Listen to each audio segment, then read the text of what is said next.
The most obsolete idea is go to school, get a job, work hard, save money, get out of debt, and invest for the long term in the stock market.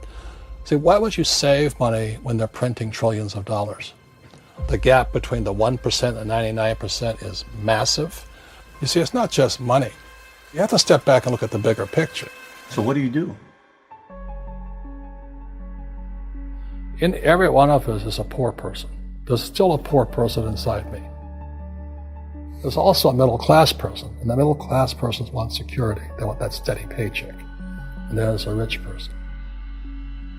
And they're all inside of us, except that it's not taught.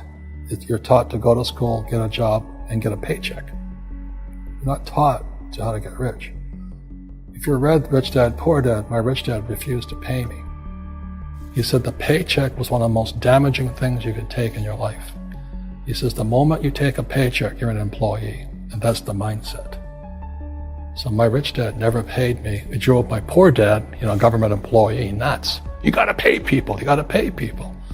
And rich dad was not saying that the paycheck was bad. He says he didn't want to be a slave to money. So as an entrepreneur, if rich dad folded, I just started another company. I don't need a paycheck.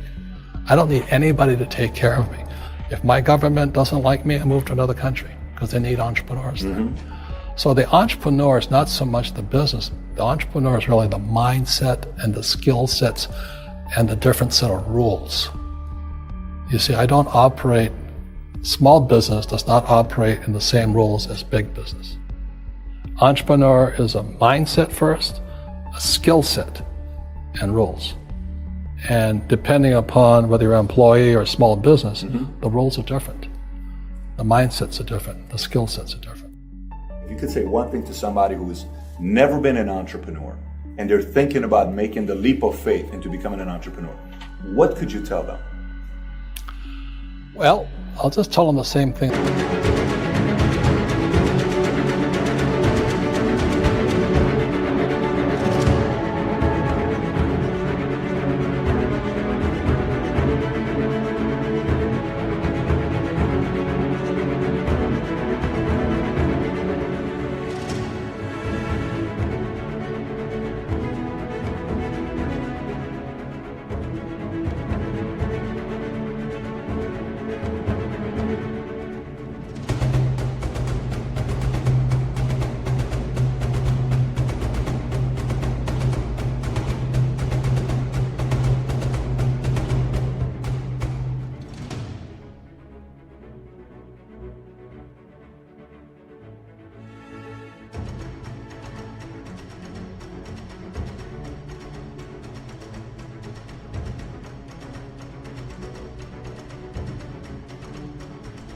That happened to me. My last paycheck, I still remember it clearly.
It was one of the worst and the best days of my life. And I was in Puerto Rico.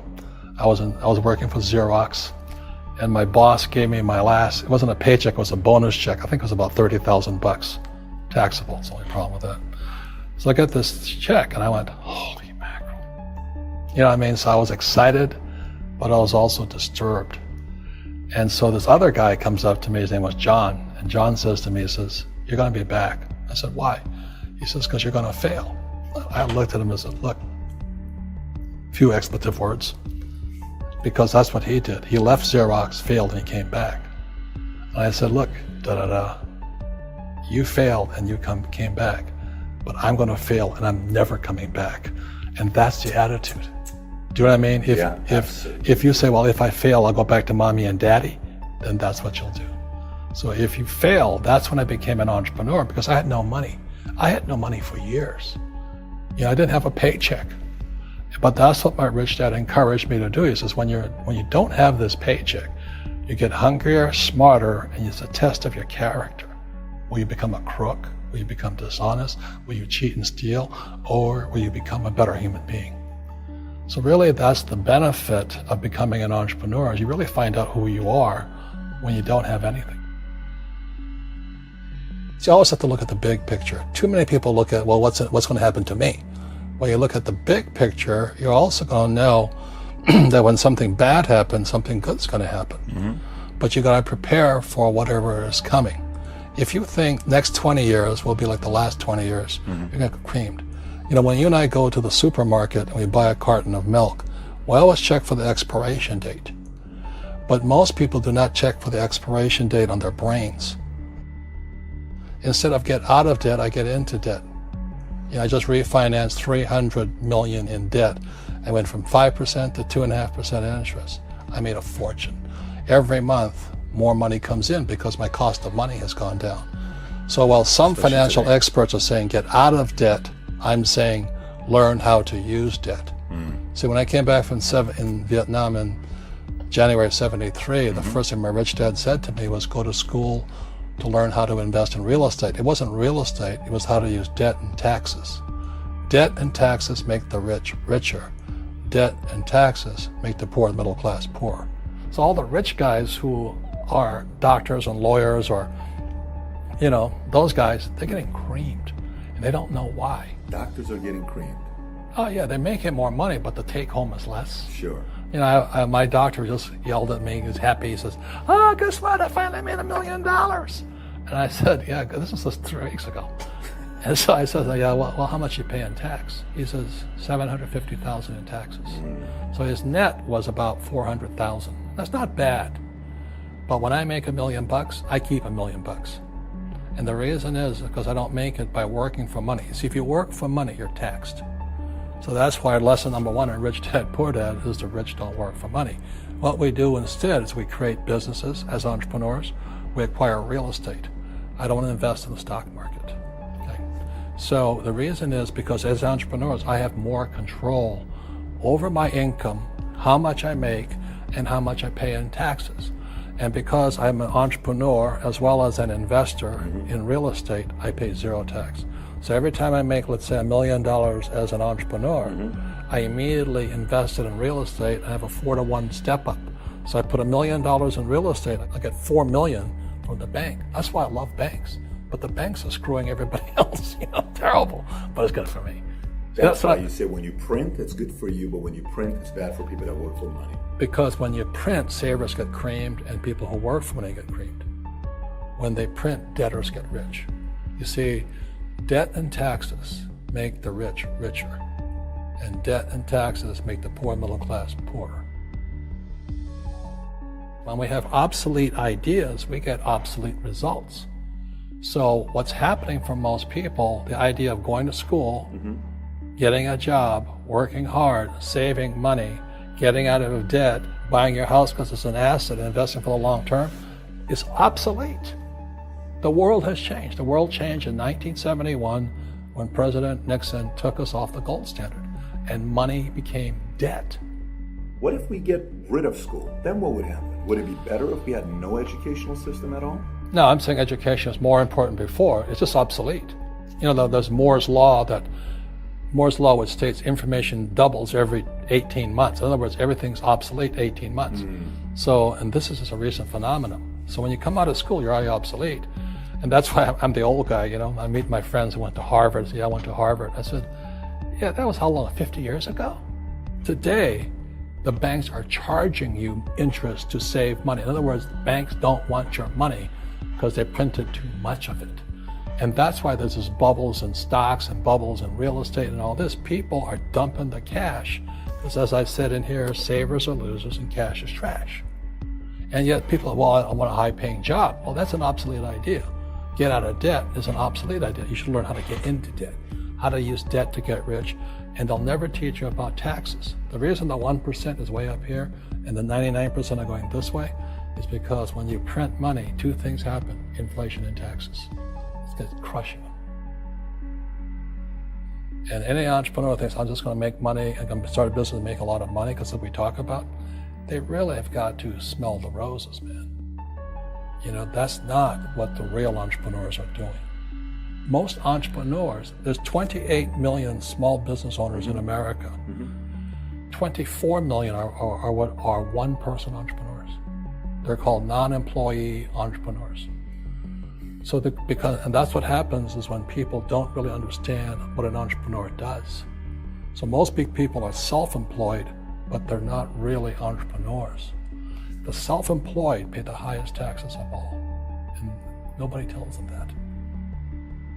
Yeah, it's also called the entrepreneurial spirit, but what we were actually talking about was there's no such thing as a bad economy. You know, there's the external, you and I, we all have an external economy, but we also have an internal economy. And the willpower is to change our internal economy. So for me, I can see the good and I can see the bad. I don't really give a damn because I'm going to be rich anyway. But a poor person with a poor personal economy, all they're going to see is a bad economy because they don't know how to make money in any economy. And a middle class person, they have a middle class economy. You know, what they want is a nice house and a steady paycheck and the job and the car. And so when you take their job away, to them, that's disaster. Well, since an entrepreneur doesn't have a job anyway, it's no big deal. So all I'm saying to people, and it's what Bucky Fuller taught me, is always two sides, you know what I mean? Unity is plural, at minimum two. So if you think the economy is bad, it's because your economy is bad. If you think that steady, employment is important, then you'll see an economy without jobs. Your economy versus the external economy. Where you control versus where you can't control. I can control. Yeah, it's called an internal focus versus an external focus. So the real entrepreneur has an internal focus. That if they fall down, they say, "Oh, this is good, because I'm going to go up higher." You know, the average person will fall down and say, "Oh, I'm going to take some Prozac," or somebody has a mistake. Oh, the mistakes don't matter. Well, mistakes matter. It means you didn't know something. But a real entrepreneur, whether they fall down, they always can go up. They can stand back up and go higher. And no matter what happens to them, they get stronger and better and smarter and happier. But a person with a weak internal mindset is that they're so afraid of what happens, it generally happens. Like, people who are afraid of losing their jobs, they generally lose their jobs. You know what I mean? Yeah, so everything you can comes through you. Yeah, so the entrepreneur first job is to control inside here, not outside there. The moment you take that paycheck, you're an employee. You've got to be stronger than that. It's about inside control.